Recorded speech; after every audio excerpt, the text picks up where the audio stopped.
kebodohan-kebodohan yang diciptakan oleh para pengajar-pengajar seperti Yahya Waloni dan orang-orang mu'alaf gitu, yang seharusnya dia lebih banyak belajar, duduk, dan memahami agama barunya. Saya lebih respect kepada orang-orang seperti itu daripada orang-orang yang mengambil mic dan dia berbicara tentang sesuatu yang sama sekali dia nggak ketahui.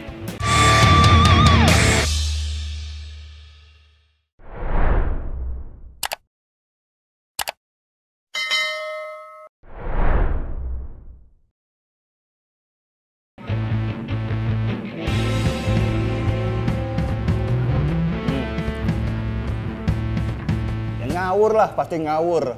Ustadz mu'alaf itu sebenarnya kan, yang namanya mu'alaf, dia baru pertama kali masuk agama yang berbeda. Di beberapa tahun sebelumnya kan dia ada di agamanya yang lama.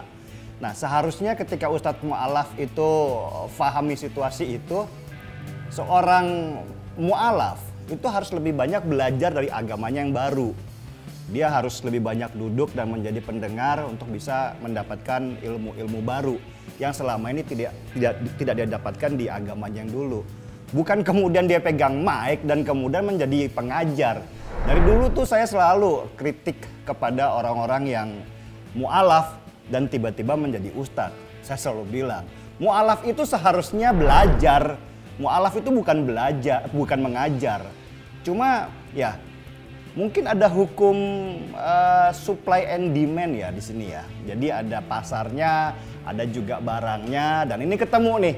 Sehingga muncullah seperti Yahya Waloni, seperti Felix Xiao, seperti Irene Handono, tiba-tiba menjadi pengajar di kalangan-kalangan muslim yang juga sama-sama tidak punya keilmuan.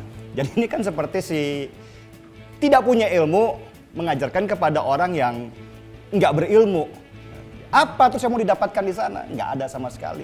Jadi kalau kemudian seorang Yahya Waloni mempunyai prinsip-prinsip ngawur di dalam proses dia mengajar, ya itu hal yang wajar buat saya. Yang nggak wajar itu adalah ngapain kok dia ngundang Yahya Waloni, orang-orang itu untuk menjadi pengajarnya mereka. Wong dia mu'alaf kok. Kenapa kok nggak belajar daripada kiai-kiai atau orang-orang yang memang sejak awal, sejak kecil itu mau belajar agama sehingga lebih mumpuni ilmunya.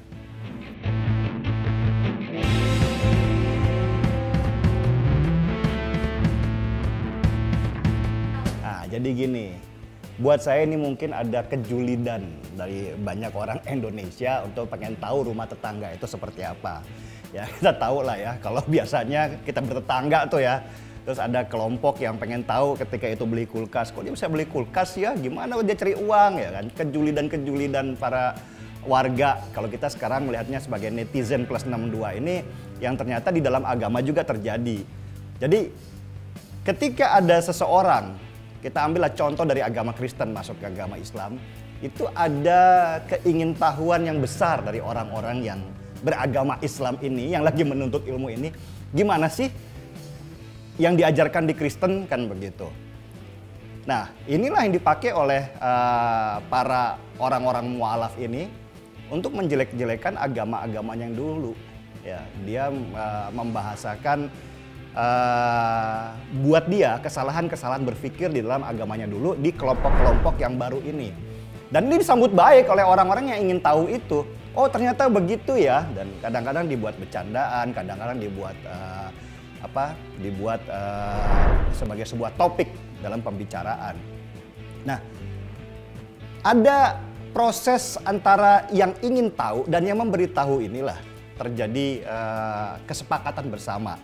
Dan ternyata yang ingin tahu itu nggak sedikit, banyak ya. Jadi pembicaraan itu bukan cuma di satu tempat, pindah lagi ke tempat lain, pindah lagi ke tempat lain. Ya.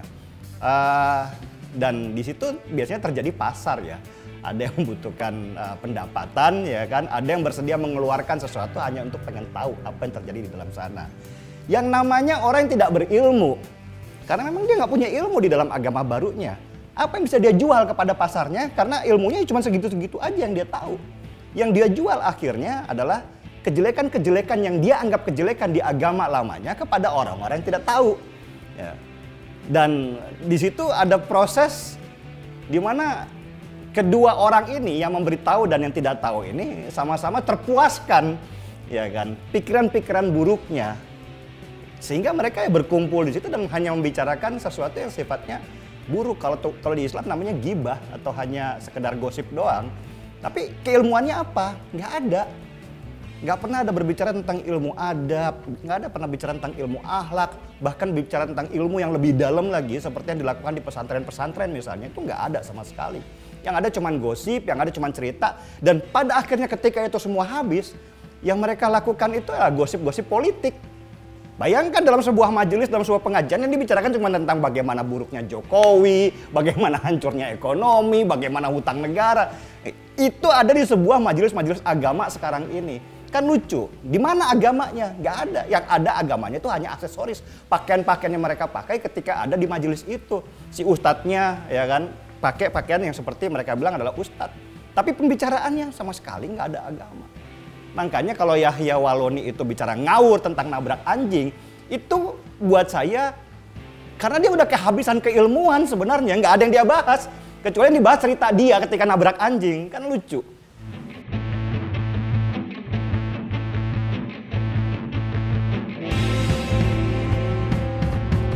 Ada pasar di Indonesia ini ketika mayoritas muslim ada di sini. Ada sekitar 80% lebih kalau nggak salah ya. Mungkin saya salah secara data. Tapi majority muslim di sini. Muslim ini terbagi-bagi. Ada yang model NU yang tradisional, ada yang model Muhammadiyah yang sifatnya memang lebih banyak ke ekonomi. Ada lagi yang kecil-kecil tuh, Persis dan segala macam. Ada lagi yang model orang-orang yang baru belajar. Ya, pengen tahu seperti apa sih Islam itu, atau mencari dirinya melalui agama, atau punya masalah dengan kehidupannya sehingga kemudian melarikan permasalahannya itu ke agama. Nah, kelompok-kelompok yang seperti ini tuh selalu menjadi mangsa-mangsa oleh orang-orang yang juga nggak punya pengetahuan, tetapi ingin mendapatkan pendapatan. Jadi dalam artian mereka itu harus menjual sesuatu supaya ada pasarnya.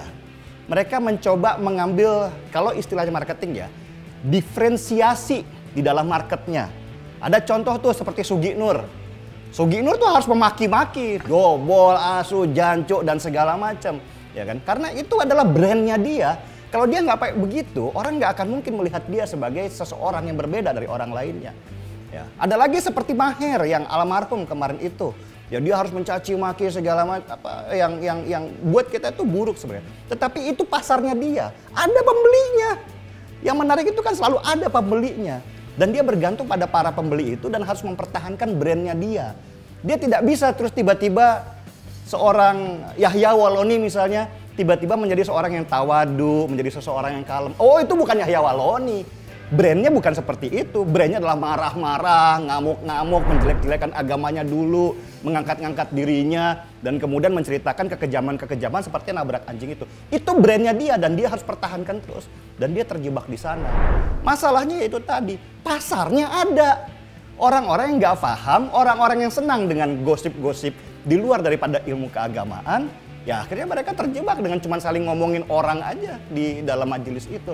Nggak ada isinya, nggak ada gunanya. Sampai saya sempat menulis dulu, lah kalau gitu buat apa kamu beragama kalau cuma ngomongin orang?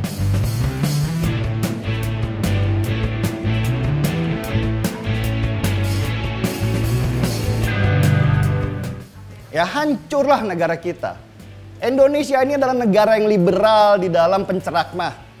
Tidak pernah saya melihat ada sebuah negara yang sangat liberal di dalam menciptakan para pendakwah dalam penceramah. Kita tidak punya sertifikasi ustadz sama sekali. Bayangkan, bahkan kalau kita mau merujuk yang tinggi seperti di Iran misalnya. Orang kalau bukan dalam posisi tertentu itu tidak boleh, negara itu campur tangan, tidak boleh yang namanya kamu mengajar atau berdakwah, nggak boleh. Pada posisi yang lebih naik lagi, dia baru boleh membuat sebuah fatwa. Nggak gampang orang bilang bahwa ini haram, ini halal, itu nggak gampang. Itu harus punya posisi tertentu, keilmuan tertentu sehingga orang bisa buat fatwa. Di Mesir contohnya, nggak gampang orang untuk menjadi pendakwah, penceramah. Itu harus melalui sertifikasi yang sudah dikeluarkan oleh otoritas tertentu yang di dalamnya adalah para ulama-ulama, bahwa orang ini sudah punya kemampuan untuk mengajar. Istilahnya orang memang sudah ahli untuk berceramah dan dia juga tidak akan merusak orang dalam ceramah-ceramahnya. Indonesia mana? Semua orang tiba-tiba terkenal sedikit langsung menjadi penceramah, pendakwah, dipanggil ustadz, dipanggil ulama, kan gila. Ya. Bayangkan punya pakaian gamis dikit itu langsung Ustadz. Apa yang diajarkan? Ini kan apa ya? Ironi, anomali dan segala macam yang sebenarnya buat saya nggak masuk akal. Tetapi ya masalahnya pasarnya ada. Dan ini udah jadi seharusnya sudah menjadi concern dari Majelis Ulama Indonesia untuk mulai menertibkan orang-orang seperti ini dengan menerbitkan sertifikasi keulamaan, sertifikasi keustatan bahwa orang ini punya kemampuan untuk mengajar. Jangan dibiarkan bebas begini. Kasihan rakyat banyak yang pengen mencari ilmu itu menjadi korban oleh orang-orang seperti ini. Pemerintah atau ada lembaga keulamaan punya tanggung jawab lebih besar kepada bangsa Indonesia ini, kepada orang-orang yang menjadi korban. Jangan dibiarkan serigala-serigala ini memangsa orang-orang ini. Pada suatu saat kita akan diminta pertanggungjawaban ketika orang-orang seperti ini, seperti mu'alaf ini menjadi ustadz dan kemudian melahirkan banyak terorisme, melahirkan banyak radikalisme. Ditanya Tuhan nanti para ulama-ulama yang ada sekarang. Lah terus peran lu apa untuk bisa menghalangi mereka? Kan kalau nggak ada, lalu tanggung jawab terhadap semua kerusakan di Indonesia ini.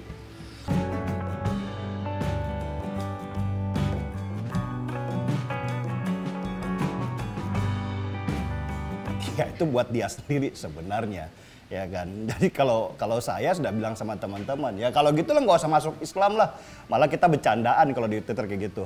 Tolong dong agama Kristen, mau nggak nih retur orang-orang kayak gini kan. Jangan kasih barang cacat dong ke agama kita kayak gitu.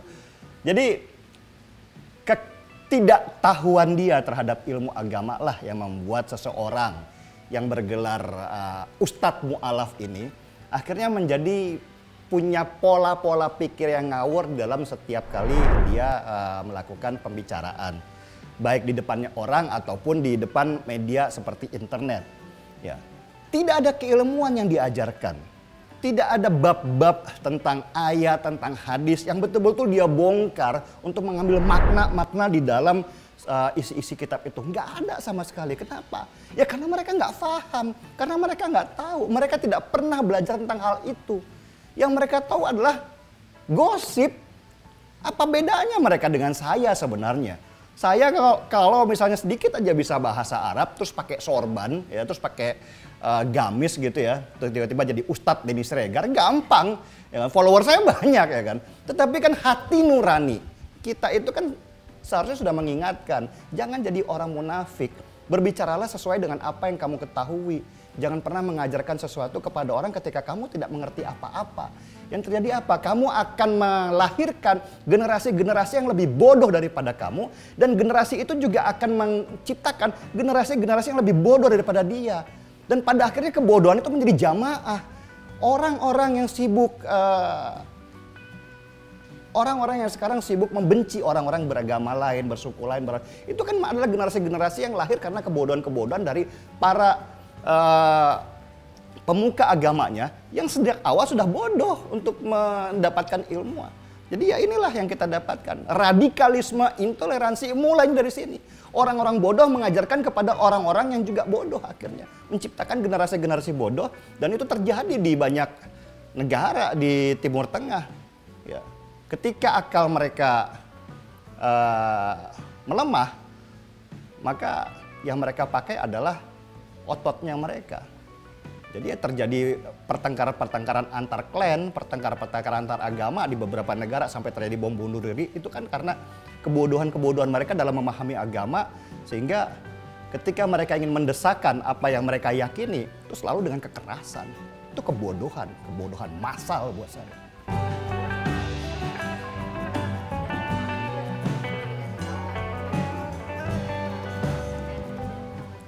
Ustadz NU dan Muhammadiyah, dan sebenarnya bukan cuma NU dan Muhammadiyah aja ya, tapi juga banyak ormas lain sebenarnya.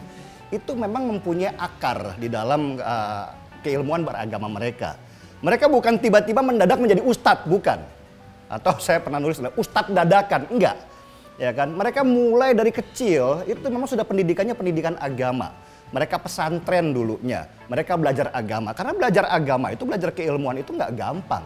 Ya kan, sama seperti ketika belajar ilmu pengetahuan, gak bisa tiba-tiba saya gitu, tiba-tiba ngajar di Universitas Indonesia. Kan gila gitu kan, dengan keilmuan saya yang terbatas, saya harus mengajar di sebuah fakultas psikologi, di sebuah universitas terkenal. Kan nggak mungkin. Saya harus mulai dari bawah dulu, ETK, SD, SMP, SMA, kuliah, S2, S3, kan begitu kan. Sampai kemudian akhirnya saya memahami sebuah ilmu, misalnya ilmu psikologi, saya S3 profesor di sana. Itu saja di dalam keilmuan yang biasa saja kita sudah mengerti jenjangnya. Tidak ada yang mendadak. Lah, NU dan Muhammadiyah mengalami proses-proses seperti itu. Nggak ada yang namanya dadakan di NU dan Muhammadiyah, apalagi seperti di NU. Ya, orang bisa dibilang kiai ketika dia sudah punya pesantren, dia sudah ngajar, dia sudah dikenal, dia sudah punya karya dan segala macam, baru bisa dipanggil kiai, nggak sembarangan. Muhammadiyah juga begitu. Lah ini terus tiba-tiba siapa? Yahya Wahloni, Felix Siau, Irene Handono tiba-tiba bisa ngajarin orang sesuatu. Background lu apa? Pelajaran lu di mana tentang ilmu? Kok tiba-tiba lu bisa mengajarkan seseorang tentang ilmu keislaman, ya kan, tentang ilmu agama, di mana lu sendiri juga nggak paham kedalamannya. Cuman ngelihat sampul bukunya saja, terus ngerasa tahu segalanya. Kan ini permasalahan yang ada di mereka ini. Dan media sosial atau internet memudahkan ini semua orang untuk mencari panggung. Sehingga nggak perlu lagi orang tidak perlu lagi belajar terhadap apa sih background pendidikannya dia dulu. Ya kan? Betulkah dia dulu itu betul-betul belajar tentang agama? Kan enggak. Yang penting terkenal. Ya kan? Yang penting banyak followersnya. Yang penting lucu. Dan yang paling penting lagi adalah dia yang punya brand yang seperti saya cerita tadi. Brand maki-maki, brand menjelek-jelekan agama, brand kejam dan segala macam. Tapi kalau masalah keilmuan, please, sama sekali nggak ada. Orang yang belajar agama dengan betul, orang yang mengerti agama dengan betul, pasti akan melihat mereka-mereka itu seperti tong kosong yang nyaring bunyinya. Hanya orang-orang yang bodoh, orang-orang yang maaf saya bilang dungu, mendudukan mereka itu menjadi ustadz dan memberikan mic kepada mereka untuk bisa mengisi otak saya yang sebenarnya butuh keilmuan, bukan butuh caci maki doang.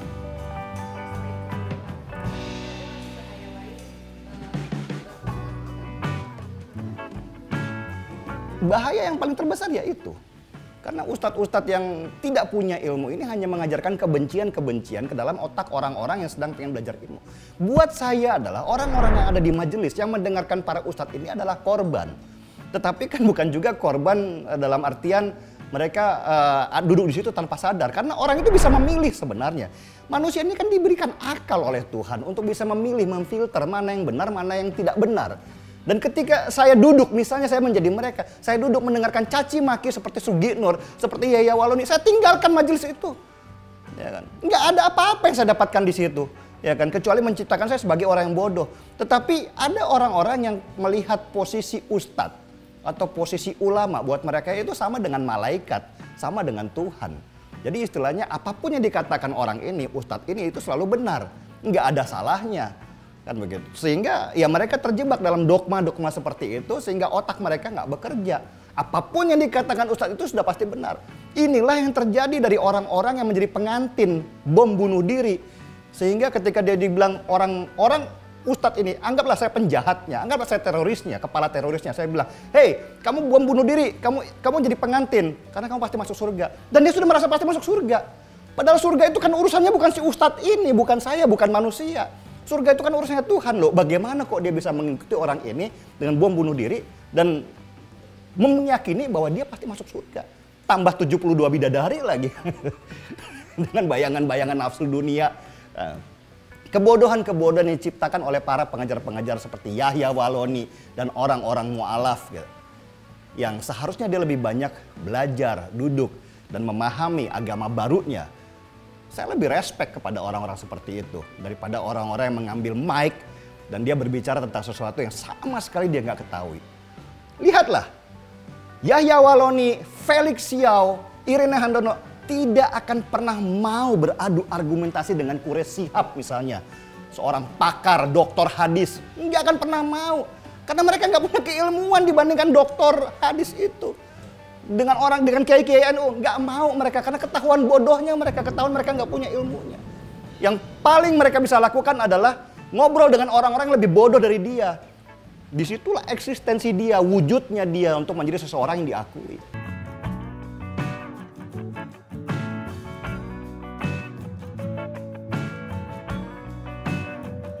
Ya nggak ada. Bagaimana kita bisa mau menghadapi mereka? Yang bisa gua lakukan sebagai orang awam yang alhamdulillah masih punya logika sehat dalam memilih pengajar agama, yang menyindir mereka karena nggak ada sanksi apapun, nggak ada undang-undang dasarnya, nggak ada peraturan pemerintahnya untuk membuat mereka ditangkap tuh nggak ada.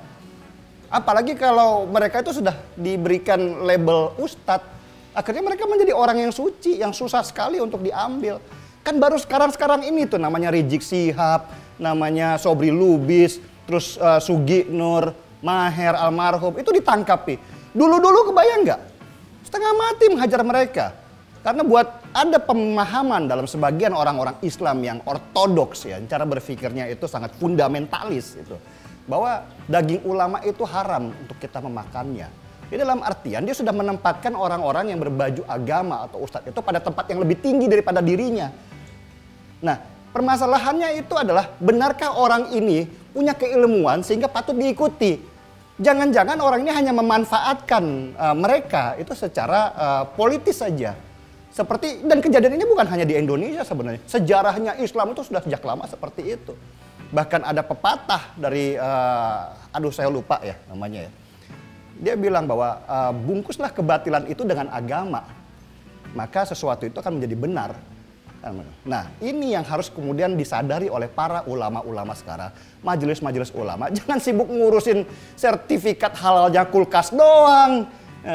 Nggak penting ya kan. Yang paling penting adalah permasalahan di sini di mana ada orang-orang seperti Yahya Waloni, ada orang-orang seperti Felix Xiao, Irene Handono yang seharusnya belum punya sedikit pun kemampuan untuk mengajar. Tetapi mereka sudah menjadi penceramah di mana-mana dan mencuci otak banyak orang. Sehingga orang-orang ini pemahaman terhadap keagamaannya itu menjadi sangat rendah. Ini PR buat pemerintah, buat majelis ulama. Supaya nanti jangan sampai kita di depan Tuhan punya pertanggungjawaban yang tidak bisa kita berikan. Dalam artian semua kesalahan ini, semua kerusakan ini adalah tanggung jawab kita semua.